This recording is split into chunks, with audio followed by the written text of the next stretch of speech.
Excuse me. Just commenting on the pizza that they bring to our locker room. I think they brought it at shoot around this afternoon.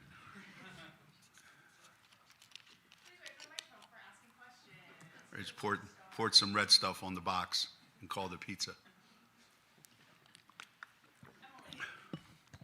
Don't believe those signs, Mel, when you come into Connecticut, pizza capital of the world. It's bullshit. Yeah, and we have Pepe's up here, and we can't get it. At least until now. We're going to get better pizza, promise you. I'll bring some for you guys to taste it. The good stuff, when we get the good stuff. Not the crap they're passing off as pizza now. Even if it was cold, it is cold, but I would eat it, even cold. But no. Being Italian and being from Philly, and no. Sorry. Doesn't live up to the standards of UConn or the state of Connecticut. Yeah. That second quarter run. You want me like Missoula? The pizza sucks. Every question you ask, I'm going to say the pizza sucks. Go ahead. The second quarter run Villanova went on, just kind of what did you see go on during that, and with KK, how did she kind of bring you guys out of that?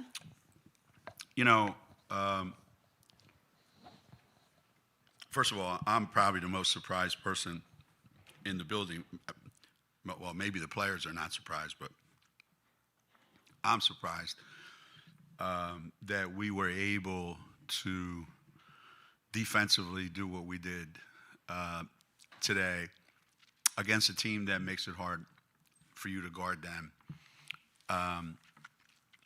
And I thought the communication on defense was the best it's been all season. And we told them after the game that, we could hear it on the bench, every single person on the court, the way we were communicating and how we were helping each other. And,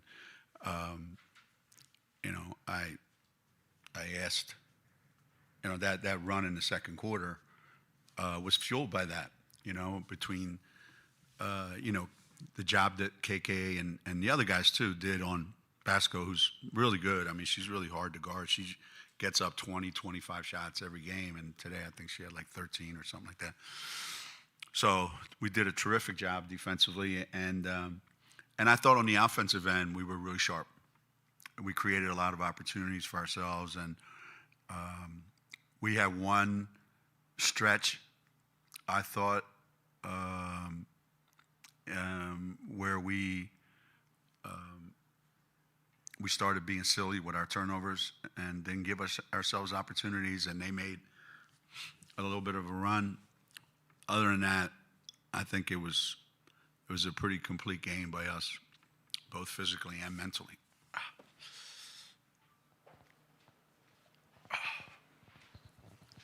Gino, do you think the performance tonight was spurred at all by having the greats literally behind them, over their shoulders? I hope so. I mean, it'd be hard not to, see all of them, see all those highlights, and know what transpired while they were here. And I did bring it up in the locker room, after the game, that if they aspire to be something like, have a chance to be, that kind of team, which they're not right now. Today was a good start in helping each other be better. To me, that's the biggest compliment that I can pay a basketball player, is that they help their teammates be better. And today we did that, and maybe it was those guys back there. Maybe, that had something to do with it. Hope we can bring them back Monday, but unfortunately we can't. Last time we had those guys and we played Notre Dame, we got our ass kicked. Can you talk about the job that Ashlyn does rebounding? She always seems to be crashing the boards, whether offensively or defensively. Yeah, I don't know how many she had today. She had 7. Because the kid works pretty hard at it. She works pretty hard at it. She takes it seriously. she's a better athlete than she looks sometimes. She's aggressive. And when we say, hey, we need to do a better job offensive rebounding, she doesn't just go, yeah. She actually does it. And I think that's another way to impact the game, you know. Sometimes it's how many shots she makes. And today it was, you know, rebounding the ball.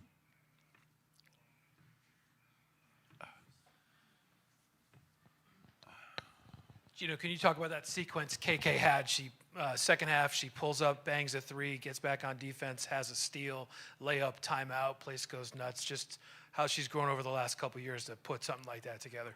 Yeah, I was asked by the TV people doing the game who I thought was our most improved player up to this point, and I would say that probably be KK from last season. You know, her court awareness and her confidence in herself and her just the way she carries herself, and she is an energy giver. You know, we talk a lot about that.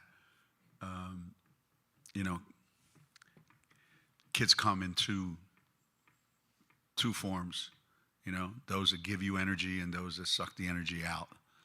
And, you know, she's an energy giver, and you can plug into her. She's like a battery, and everybody else feeds off of it. Every team needs that. And, you know, she inspires other people to be like that.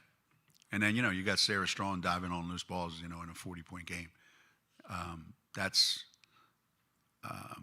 kind of who they are right now. Coach, you said that this team isn't quite at the level of that 16 team, or at least what they were. What can this group do to kind of reach that level?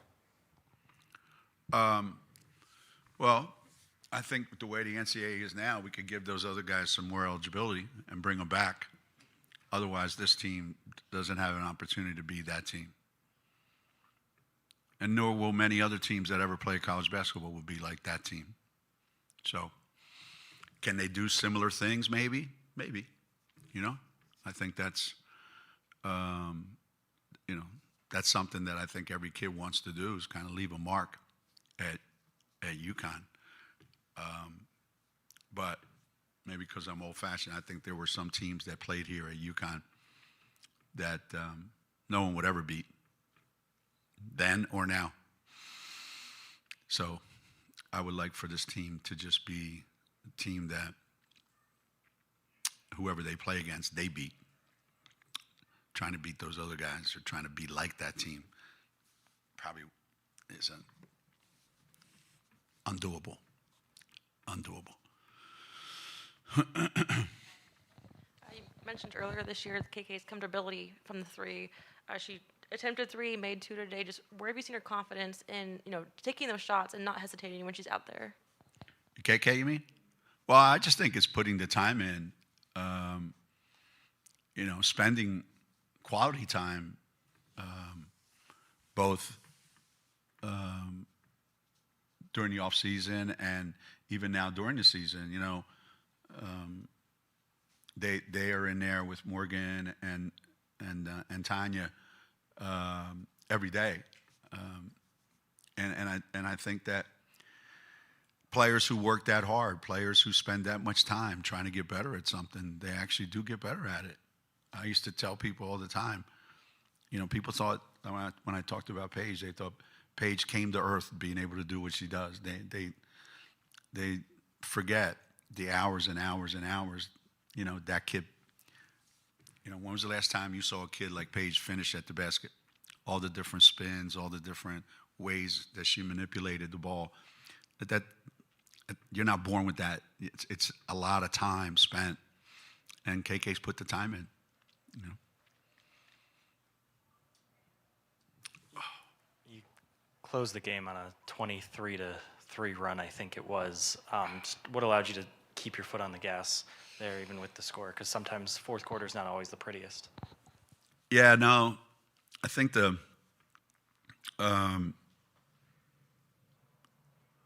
the group that was out there in the fourth quarter,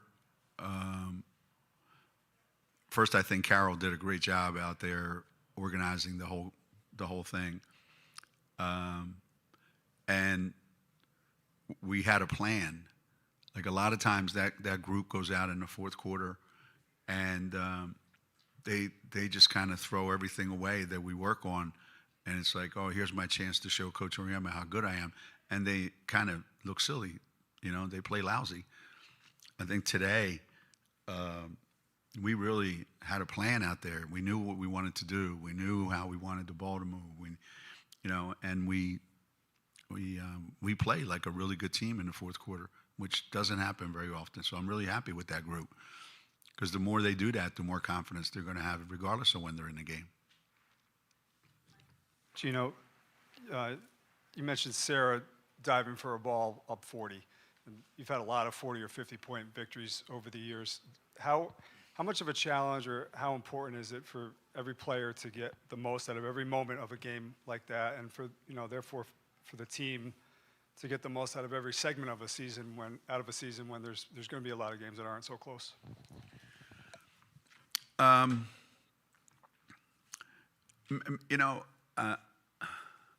don't know, because I can't read their minds. I can't look inside their brain. But one thing that I would be conscious of if I was them, and looking at the players that were here, and Fisa said to me when the highlights were on the video board, she looked at me and she said, I just cannot believe it's been 10 years already. And maybe if you're on this year's team, you look up at those guys and you go, this thing doesn't last forever. It's like this stuff moves fast,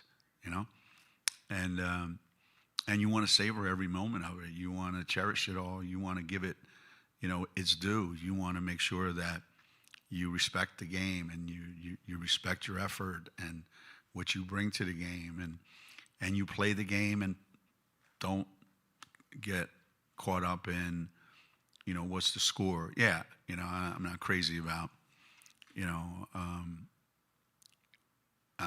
not crazy about embarrassing people and trying to win by 100. I'm not interested in that. I just want my guys to play, with a lot of respect for the game. And for the most part, I think we do that. Gino, yesterday they changed the transfer portal rules and moved it back until after the tournament's over. What do you think about that, and how does it help teams that obviously go on long runs like your team does? Yeah, I remember when everyone was advocating for it, and they asked me, they go, hey, you've been doing this a long time. What do you think? I'm like, yeah, so I'm going to say, hey, they shouldn't be allowed to do anything until after the Final Four, because it's unfair. Yeah, it's unfair to 4 teams. Who gives a hell? Like every other team in America is trying to make a team, So I understand why. The thing that I think is good is just about every team, every coach, before the Final Four, knows who's in the portal and who's not on their team. Now, they can't officially be in the portal, but they know who's leaving, they know who's staying, they probably also know who's coming, So just to me, I have to read the rule more carefully, but the thing that was harmful to a lot of teams was the ability to have players on your campus on official visits while you're getting ready to play, like in the regionals, or, you're still playing. It'd be like having free agency and during the NBA playoffs, even though there's only, maybe 4 or 8 teams left, still can't do it. So I think it makes it cut and dry. This is it. And hopefully, there'll be more rules and regulations concerning the portal, because I think there's more things that we can do to make it a little more effective. Sarah had 1 block in your 5 games before this one, and then had 5 tonight. Just, can she be a little bit more of a shot blocker or a rim protector type? I think so. I think she can be.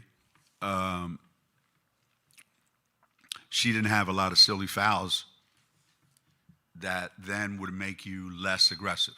So if you're playing out there free and clear and it's the third quarter or the second quarter, whenever it is, and you have 0 fouls, it like gives you an opportunity to get, to get after it like that. Plus, I think it's another element to her game.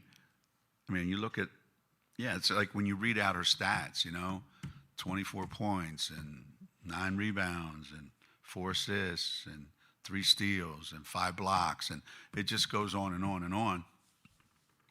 And the more things you can add to your game.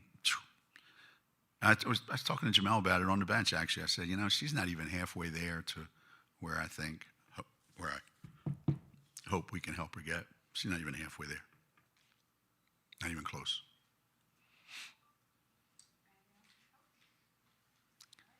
All right.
KK, I saw Mariah gave you that hug when she came onto the court. Just what was that like, and was like playing in front of her today? It was very exciting. Just having her come back and being able to watch.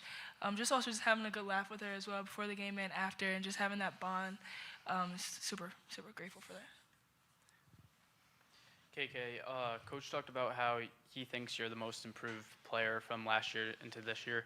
What do you think you've most improved on? Just honestly being more efficient, attacking and controlled, and honestly my outside shot as well. Just trying to be more consistent in that area, but just making sure that over the summer I was very intentional about what I was working on, just translating everything that I do work on into the game. So.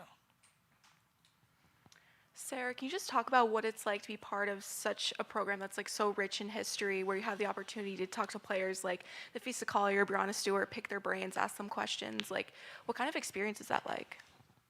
Yeah, I would say it's really, really helpful for us, especially like you said, we are able to, reach out to them and just kind of see how it was like for them, and we share a similar experience, so it's just really helpful to kind of learn from them and what they did at UConn.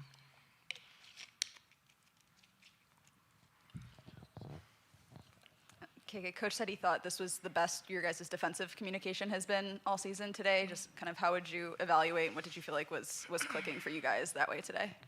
Yeah, like I said, we've been working on in practice each and every day, spending like a majority of our time just kind of communicating and talking on the defensive end, and for that to translate and for him to say that as well, just knowing that our hard work is, coming to the light as well, and just communication piece is going to take us a long way.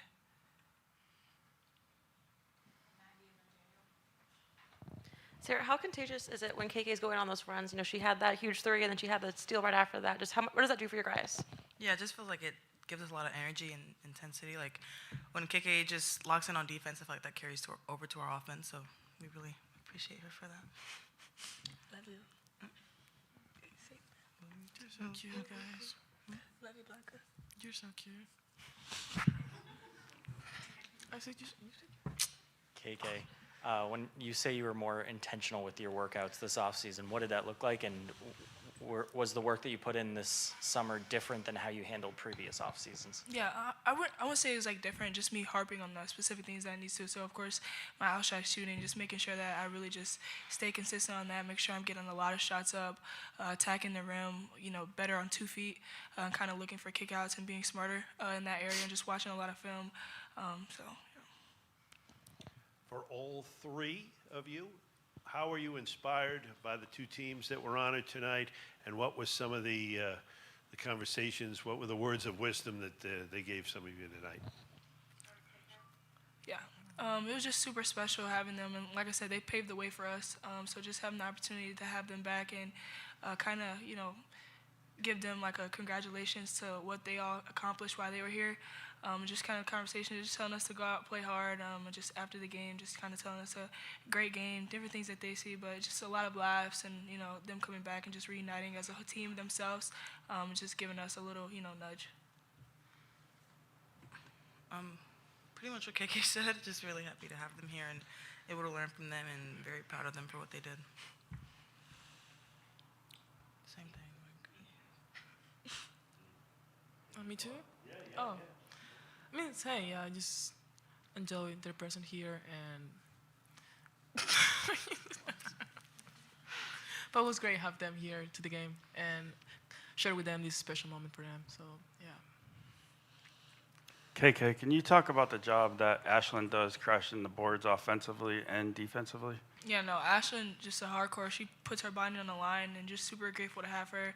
I feel like she's like such a magnet. She finds the ball on a rebound, tipping, whatever. Just her hustle has been the most outstanding thing this year, and so. Hey, Sarah, so Olivia Vukosa plays in Springfield tomorrow. You guys talked about being able to learn from the 2015 and 16 teams, and she's talked to me about being able to learn from the entire team, but especially you as well. What's that kind of relationship mean to you, even though she's not yet in stores full time? Yeah, I mean, I'm just really excited for her to get here and being able to get to play alongside her. So, I mean, I don't really talk to her that often, but I mean, I'm just really excited for her to get here.